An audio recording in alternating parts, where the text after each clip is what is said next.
தமிழ் மக்களுக்கு அன்பான வணக்கம். இப்போ நம்ம அடுத்தது பார்க்க போகிறது பத்திரகாளி உபாசனை மந்திரம். இந்த மந்திரத்தால் தீய சக்திகளை எப்பேற்பட்ட பில்லி சூனியங்களாக இருந்தாலும் சரி, இதில் நான் சொல்கிற மாதிரி செஞ்சிங்கன்னா, இல்லை எந்திரம் வச்சு வழிபடணும். எந்திரம் வேணால் என்கிட்ட வாங்கிங்க. அப்படி இல்லைன்னா இந்த மந்திரத்தை உச்சரிங்க. தீய சக்திகள், அதாவது இந்த துரு ஆத்மா, இந்த மாதிரி பிரச்சனைகள் வீட்டில் ரொம்ப தொல்லை கொடுத்துட்ருக்கு, கனவு அதிகமான இந்த தீய கனவுகள்லாம் வருது அப்படின்னா, இந்த மந்திரத்தை நான் கடைசியாக கொடுத்துருக்கேன். அந்த மந்திரத்தை உபாசிங்க, அதுவே போதும். இதை எப்படி உபாசனை பண்ணணுன்னா, வில்வம்பழத்து கூட்டை எடுத்துக்கங்க. அந்த கூட்டை சரி பாதி வாஷா பிளேடு வச்சு அறுத்துருங்க. அறுத்துட்டு நல்லா பால் பன்னீரை ஊற்றி கழுவிடுங்க.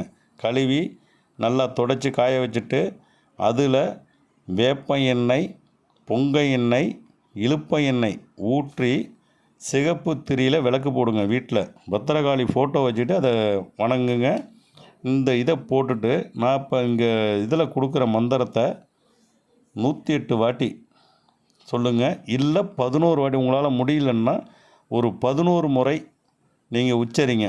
ஏன்னா இதில் நிறைய பேர் ஆஃபீஸ் போகிறவங்க இருப்பீங்க, வேலைக்கு போகிறவங்க இருப்பீங்க. அதனால் என்னால் காலையில் இதை உச்சரிக்க முடியாது அப்படின்றவங்க ஒரு 11 வாட்டி உச்சரிங்க. 100% எல்லா துஷ்ட சக்தியும் வெளியாயிடும்.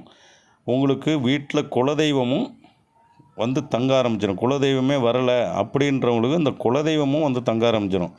ஏன்னா நீங்கள் இந்த மந்திரத்தை உச்சரிக்க உங்களுக்கு ஒரு தனி ஒரு பாசிட்டிவ் எனர்ஜியும் உங்களுக்குள்ளே அது இதாகிடும்.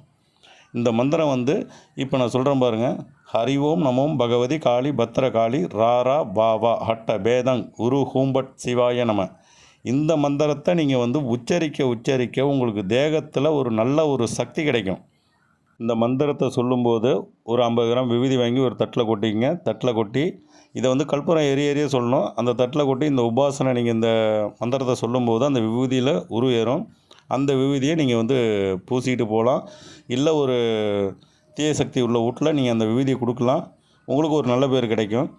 அந்தமாரி யாராவது ஜுரம் அப்படி இப்படின்னு படுத்துடுறாங்க, ஒரு குளிர் ஜுரம் எங்கேயாவது பயந்துடுறாங்கன்னா அந்த விபூதியை எடுத்து கொடுத்தீங்கன்னா 100% பழிக்கும். இது 108 உரு ஏற்றணும்.